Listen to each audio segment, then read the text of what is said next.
Ladies and gentlemen, the world is in a way in a catastrophic situation.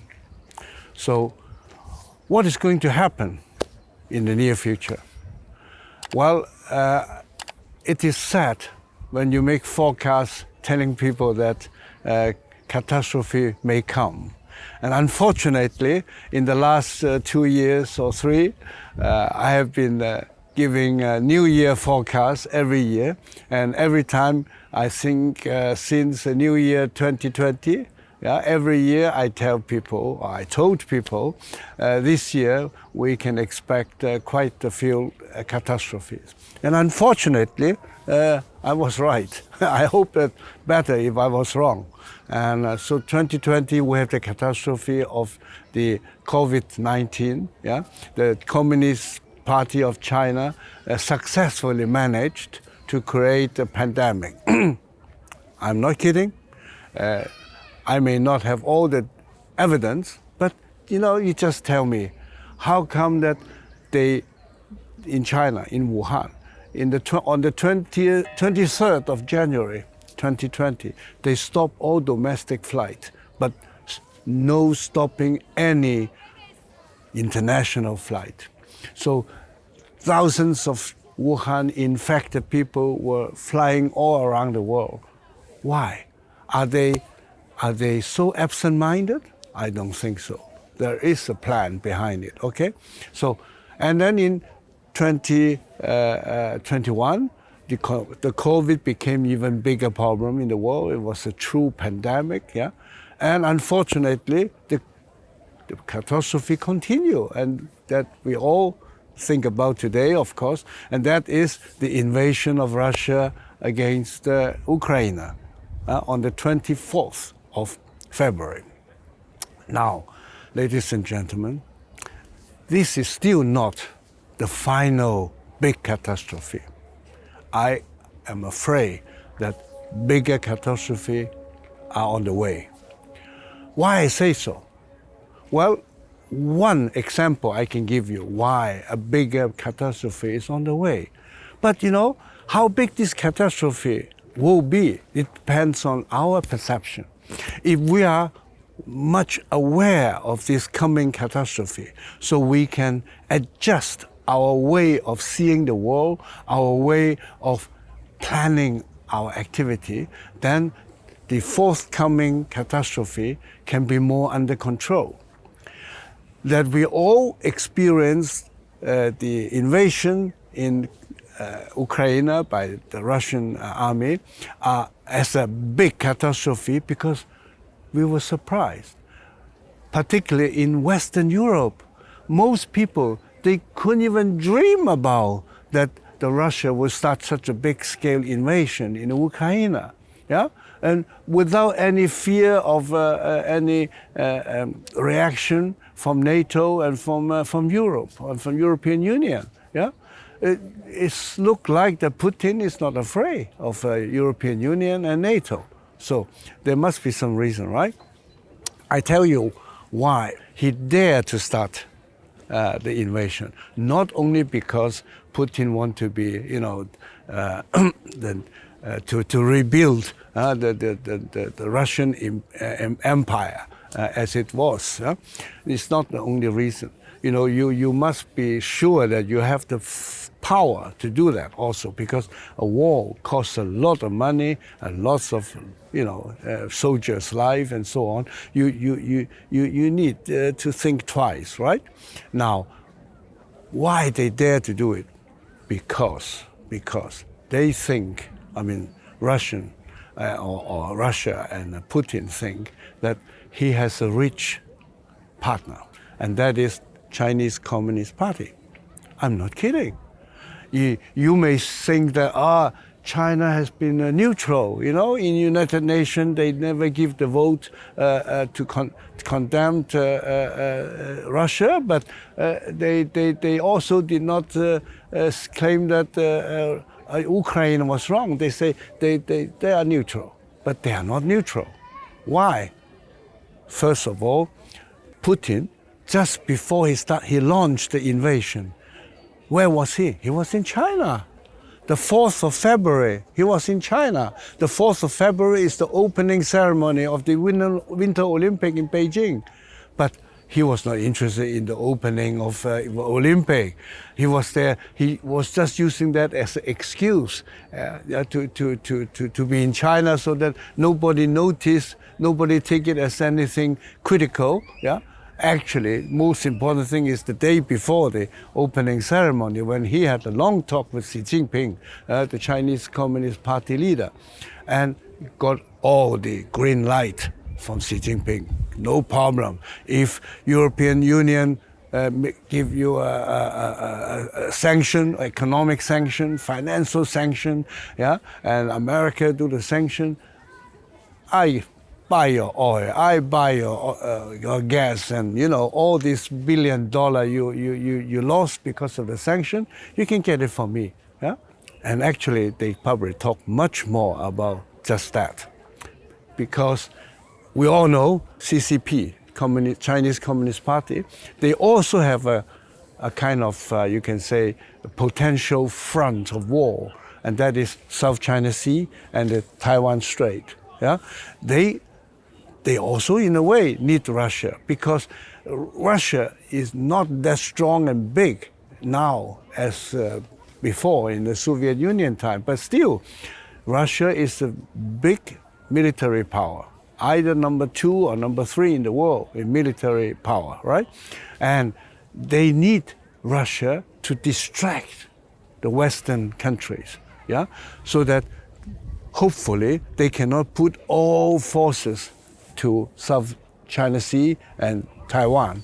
So this is a kind of cooperation between them. I also said that there will not be 100% alliance between China and Russia, because they really don't trust each other 100%.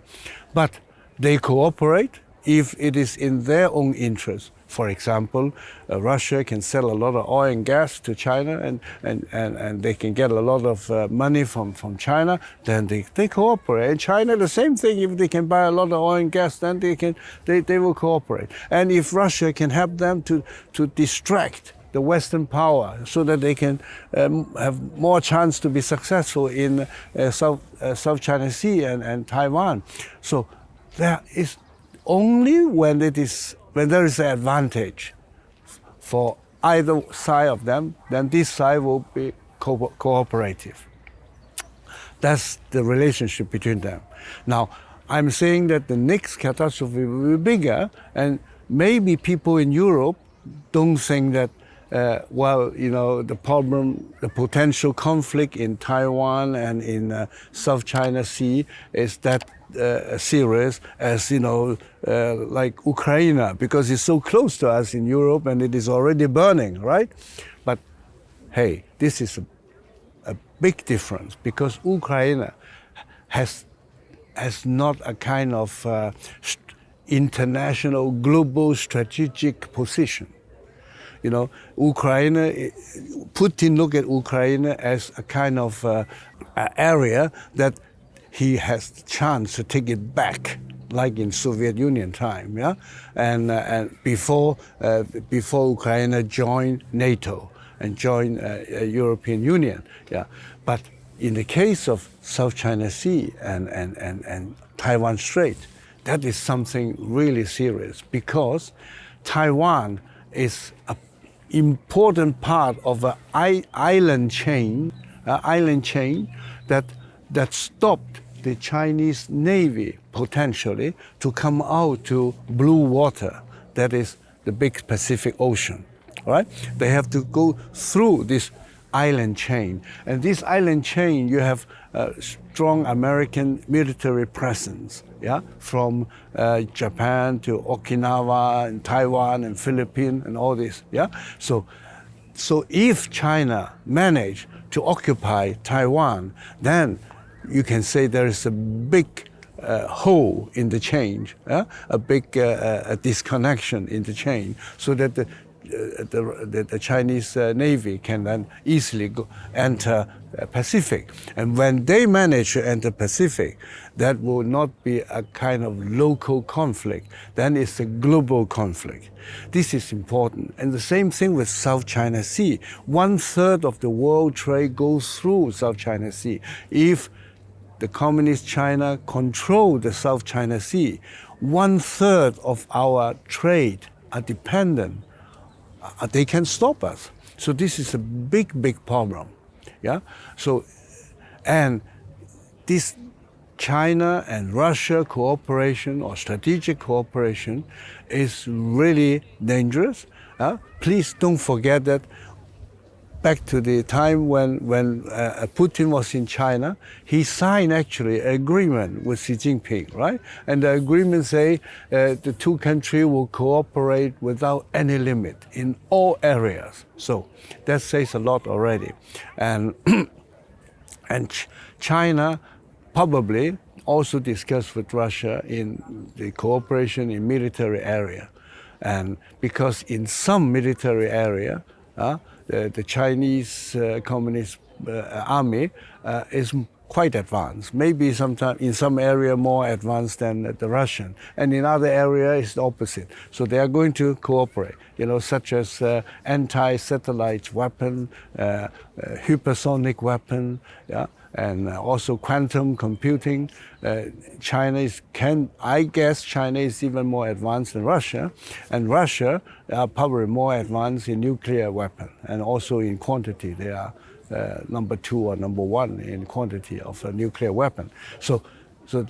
And also Russia are more advanced in jet fighter, because the Communist China still today do not manage to develop their own advanced engine for jet fighter, which is the most difficult part of the whole jet fighting technology.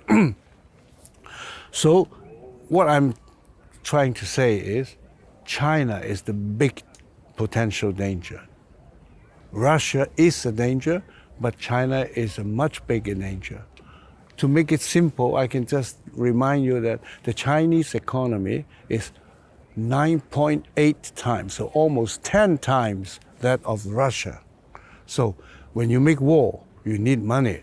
And with only 1/10 of the money, you can't, you can really threaten the whole world that easily. The Russian global threat is only limited to nuclear weapons, because they have a lot of nuclear weapons, and that is, of course, a big threat. But nuclear weapon is not something that you can use it easily, because it's a global catastrophe. While in China, they are quite advanced also in the so-called tactical nuclear weapon. That means very small nuclear bomb, so small that it just destroyed the aircraft carrier and not destroyed a whole province, or a whole region. So that is very dangerous. That is, the threshold for aggressive regime to decide to use nuclear weapon is those who possess tactical small nuclear weapon. That is really dangerous. So, ladies and gentlemen, I was also asked, can the West, and not only the West, but I would say the whole free world, democratic world, including Japan and South Korea, can the lifestyle be, returned to normal after COVID-19? Well, my answer is probably not. COVID-19 is getting over, but I'm sorry to say that it is not 100% over. It probably will come something similar, another type of pandemic. Well, the time is limited. I think one thing here, my advice is, the free world must stick together. The best thing happened with Ukraine is the Western countries, the European Union countries, has never been so